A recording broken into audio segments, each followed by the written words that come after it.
चलिए, लगातार नजर रहेगी राज्यसभा की कार्यवाही पर भी। इस बीच आपको बता दें कि पाकिस्तान की सियासत और फौज के भीतर चल रही खींचतान एक बार फिर से खूनी संघर्ष और भयानक साजिशों का रूप ले चुकी है। पाकिस्तान के पूर्व सैन्य अधिकारी और अक्सर अपने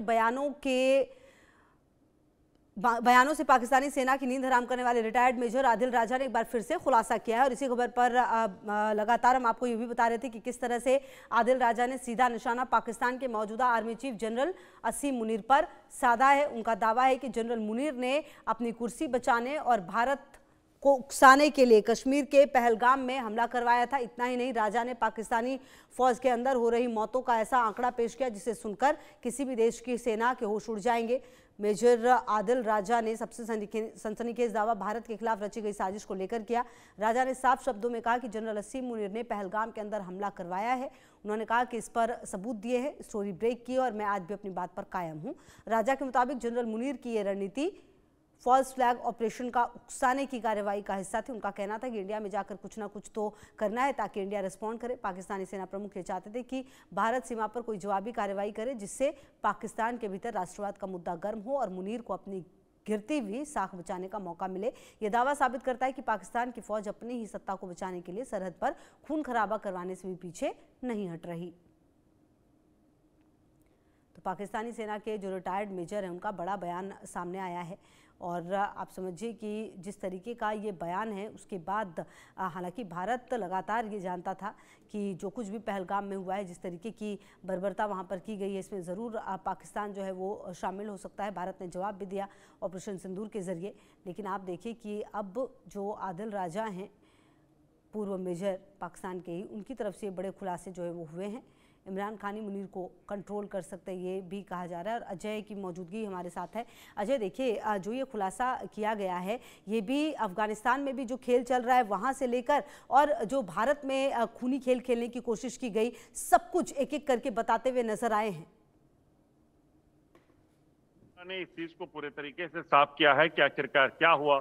3 साल में 3000 पाकिस्तानी सैनिक कैसे मारे गए, कैसे भारत के खिलाफ षड्यंत्र रचा गया, कैसे जो पहलगाम हमला कराकर एक बार ये सुनिश्चित किया गया कि सरहद पर जो है वो हालात खराब हों ताकि उन्हें अपनी कुर्सी बचाने का मौका मिले। क्योंकि आप देखें तो जब आसिम मुनीर सत्ता में आए थे, यानी कि जब वो उनको कुर्सी मिली थी आर्मी चीफ की, तभी कहीं ना कहीं सवाल थे, कई ऐसे जनरल से जिन्होंने सवाल उठाए थे। तो ऐसे में कहीं ना कहीं ये जो किया जा रहा था, एक चीज तो बड़ी स्पष्ट थी कि जो हो रहा है उसमें सरकार की जो सीधे तौर पर सरकार जो है वो घेरे में आती। तो ऐसे में कहीं ना कहीं हालात ऐसे बना दिए जाएं ताकि किसी भी तरह से सवाल उठने की गुंजाइश ना रहे।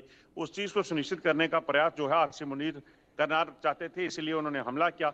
मगर अब पाकिस्तान के अपने लोग ही इस पूरी पोल को खोल रहे हैं और बता रहे हैं कि आखिरकार किस तरह से उन्होंने ये चाल चली, किस तरह से हालात खराब करने की प्लानिंग की गई।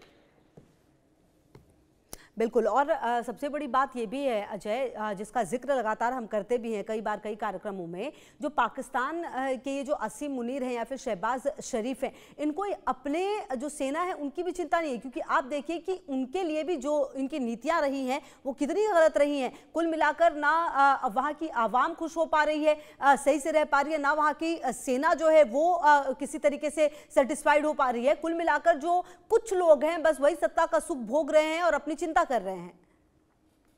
देखिए, बिल्कुल ये आपने बिल्कुल सही कहा कि पाकिस्तान में दरअसल सिर्फ वही लोग जो हैं वो काबिज रह पा रहे हैं, जो लोग कहीं ना कहीं इस तरह से अपने आप को बनाए हुए हैं ताकि वो सरवाइव कर सकें। अगर आप देखें तो इतिहास बताता है कि किस तरीके से पाकिस्तान में सत्ता में लालच में करप्शन करके पैसा बनाने के लेकर ये तमाम जो है वो पाकिस्तानी सेना के जनरल्स और कई ऐसे बड़े बड़े ब्यूरोक्रेट्स और मंत्री जो हैं वो रहे हैं, बाद में वो विदेश चले जाते हैं। यही हाल जो है वो पुराने सत्ता के जो राजनेता रहे हैं उनका रहा, वही हाल जो है वो सेना के जनरल्स का रहा है। और अब आसिफ मुनीर भी उसी लाइन में चल रहे हैं और मुझे लगता है कि ये सिलसिला वहां पर रुकेगा नहीं और ये सिलसिला ऐसे ही चलता रहेगा।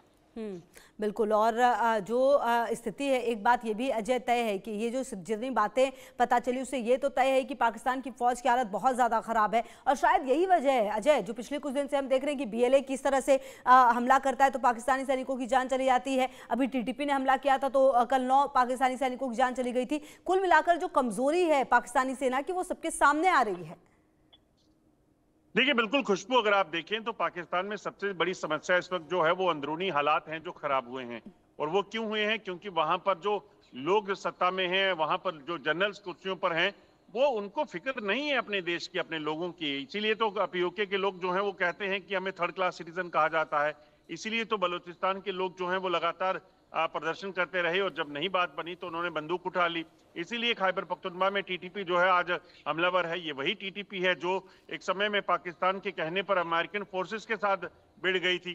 तो ऐसे में कहीं ना कहीं ये चीजें हो रही हैं, तो उसके पीछे की वजह यही है कि उनको सिर्फ और सिर्फ अपनी कुर्सी, अपने पैसा जो है वो प्यारा है, और उसी चीज पर फोकस है।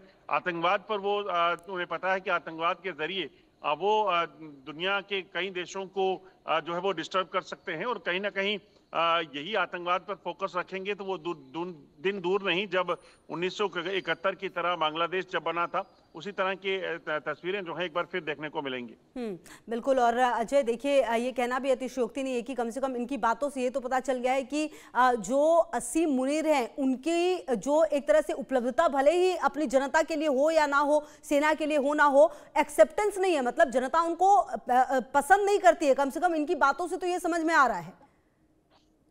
बिल्कुल, आपने सही कहा। और आसिम मुनीर जो हैं वो सत्ता में सिर्फ इसलिए काबिज हैं क्योंकि उन्हें पता था। देखिए, एक प्लानिंग की गई थी उस वक्त जब पाकिस्तान में सरकार इमरान खान को जेल भेजा गया था। तो उस समय जब चुनाव कराए गए, चुनावों में नतीजे जो निकले, नतीजों में इमरान खान की पार्टी को नीचे लाना, शहबाज शरीफ को, नवाज शरीफ की पार्टी को जो है, शहबाज शरीफ का तो कहीं नाम भी नहीं था, नवाज शरीफ की पार्टी को जो है वो सीटें दिलाना, और इतनी सीटें दिलाना ताकि वो गठबंधन की सरकार बना पाए। और फिर गठबंधन के लोगों से ये कहलवाना कि नवाज शरीफ नहीं बल्कि शहबाज शरीफ या फिर कोई और प्राइम मिनिस्टर बनेगा, तभी हम जो है वो समर्थन देंगे।